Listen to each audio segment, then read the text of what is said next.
Hello everyone, I am Shekhar Madhukar. You are welcome to my channel SM English classes. Friends, आज ये हमारा idioms and phrases का session number 12 है।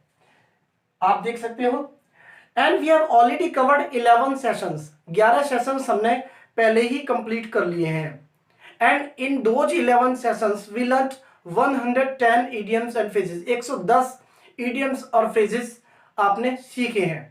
जिन friends ने हमारी वीडियोस नहीं देखी हैं इडियम्स एंड फ्रेजेस की, मैं उनसे रिक्वेस्ट करूंगा वो पहले सेशन से वीडियोस को देखते आए, जिससे इडियम्स एंड फ्रेजेस उनके कवर हो जाए। आपको पता है इडियम्स एंड फ्रेजेस आपको हर एग्जाम में देखने को मिल जाते हैं, और जो इडियम्स मैं आपको करा रहा हूं वो इडियम्स टॉप सेलेक्टेड इडियम्स है, जिनके चांसेस हमेशा एग्जाम्स में आने के रहते हैं। गाइज, मैंने अपने चैनल पर आपके लिए 2 प्लेलिस्ट बना रखी हैं। जो लोग बिगिनर्स हैं उनके लिए टेंसेस की प्लेलिस्ट अवेलेबल है हमारे चैनल पर, वो टेंसेस की वीडियो देख सकते हैं। जो स्टूडेंट्स कुछ एग्जाम्स की तैयारी कर रहे हैं उनके लिए इडियम्स एंड फ्रेजेस की सीरीज हमारी चल रही है। आइए गाइज, इस सेशन को शुरू करते हैं और सीखते हैं 10 important idioms and phrases. Guys, आज का सबसे पहला इडियम है एट सी। गाइज, सी का मतलब होता है समुद्र।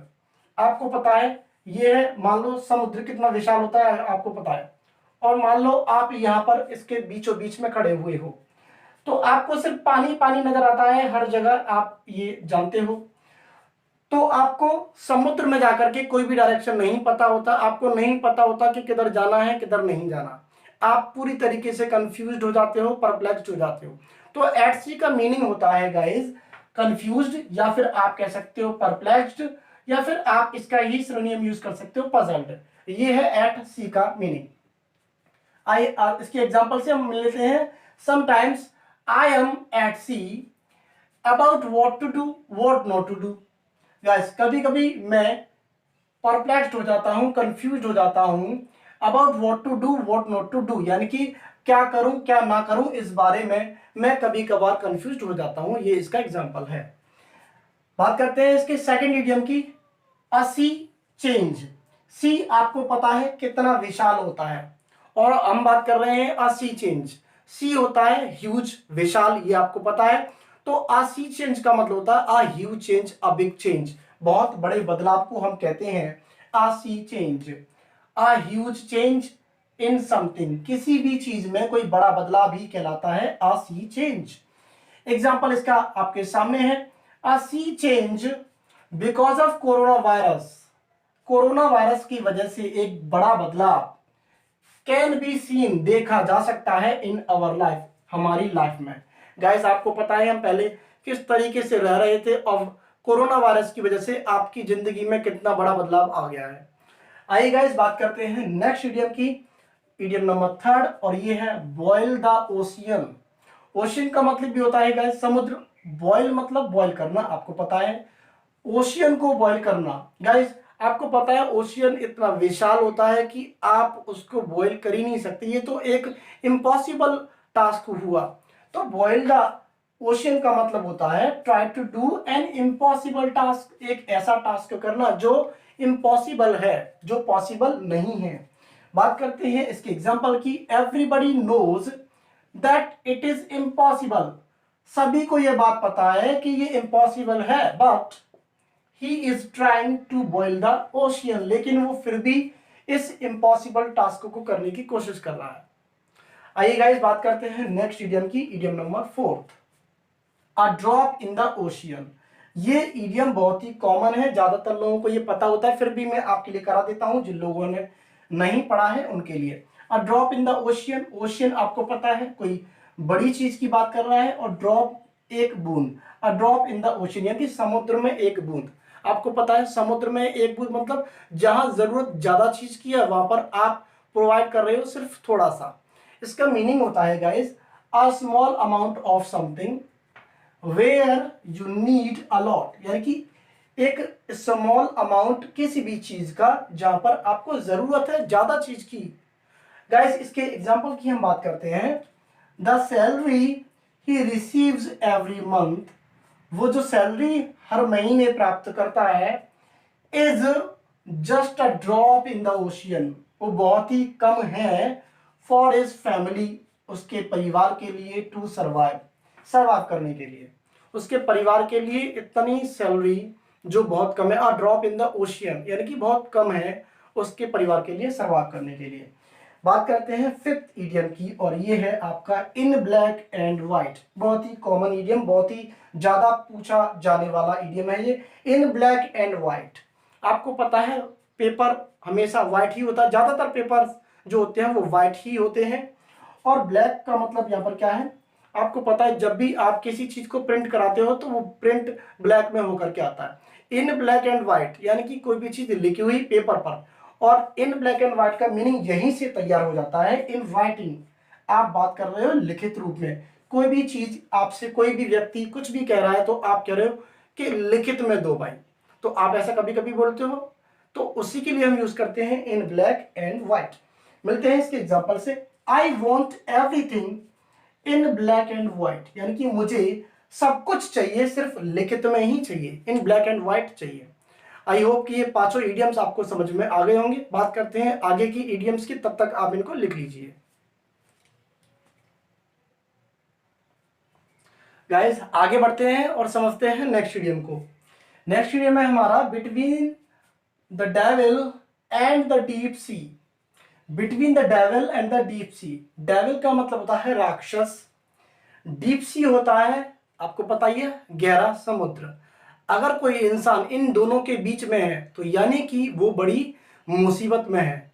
आपने हिंदी में सुना होगा इधर कुआ उधर खाई, यानी कि आगे कुआ पीछे खाई, इस तरीके का हिंदी में हम कुछ कहते हैं, तो उसी को हम बोलते हैं between the devil and the deep sea. तो आप इसको कह सकते हो in a difficult problem. Example इसका लिखा हुआ है, the poor are between the devil and the deep sea these days. इन दिनों जो हमारे गरीब लोग हैं वो बहुत ही बड़ी मुश्किल में है, बहुत ही डिफिकल्ट प्रॉब्लम में वो है। एक तरफ तो उनके सर पर कोरोना का साया मर रहा है, और एक तरफ वो भूख की मार से परेशान है, तंग है, तो तभी यानी कि वो मुसीबत में है, एक डिफिकल्ट प्रॉब्लम में है। तो आप इसको यूज कर सकते हो इस सेंटेंस को, the poor are between the devil and the deep sea these days.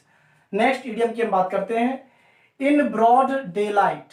In broad daylight, in broad का मतलब कोई काम बड़ी जगह पर, चौड़ी जगह पर खुलेआम किया गया, यानी कि छुप करके ना किया गया, इन ब्रॉड। डे लाइट का मतलब दिन में किया गया, दिन के उजाले में किया गया। अगर हम इसको समझने की कोशिश करें तो इसको हम कहते हैं दिन दहाड़े कोई काम किया गया, इन broad day light.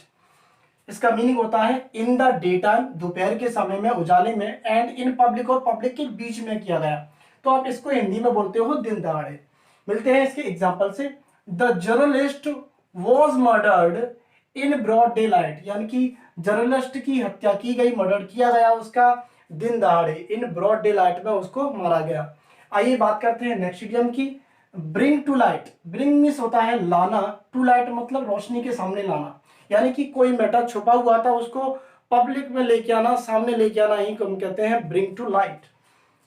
To bring any matter in public, ये इसका मीनिंग है। मिलते हैं इसके एग्जांपल से, the matter was brought to light, यानी कि मैटर को सामने लाया गया बाय द मीडिया, मीडिया के द्वारा।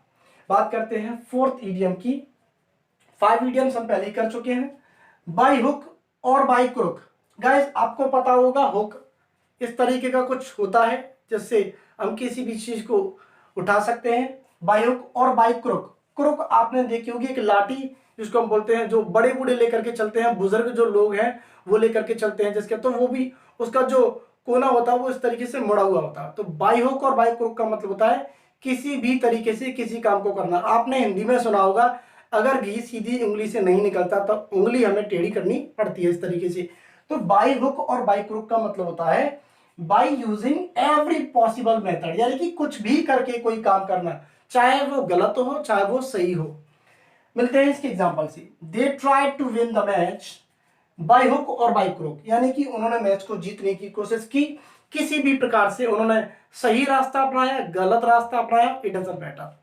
बात करते हैं लास्ट इडियम की, cast pearls before swine. Cast का मतलब होता है बिखेरना, पल्स का मतलब होता है मोती, मोती बिखेरना, बिफोर यानी कि सामने, और स्वाइन का मतलब होता है पिग, जिसका मतलब होता है सुअर। कास्ट पल्स बिफोर स्वाइन, यानी कि सुअर के सामने मोतियों को बिखेरना।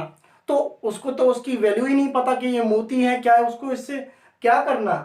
तो इसका मतलब क्या होता है guys, to give something valuable, कुछ भी ऐसा दे देना जो वैल्यूएबल है, किसको, to someone who doesn't know the value of it, एक ऐसे इंसान को दे देना जिसको उसकी वैल्यू ही नहीं पता। आप कभी कभी हिंदी में बोलते होंगे भैंस के आगे बीन बजाना, जी हाँ ये वही है। It is no use casting pearls before swine, यानी कि भैंस के आगे बीन बजाने से तो कोई फायदा नहीं है। गाइस उम्मीद करता हूँ ये इडियम्स आपको समझ में आ गए होंगे, इनके आप नोट्स बनाइए, इनकी प्रैक्टिस कीजिए। मिलते हैं अगली वीडियो में। जय हिंद, टेक केयर।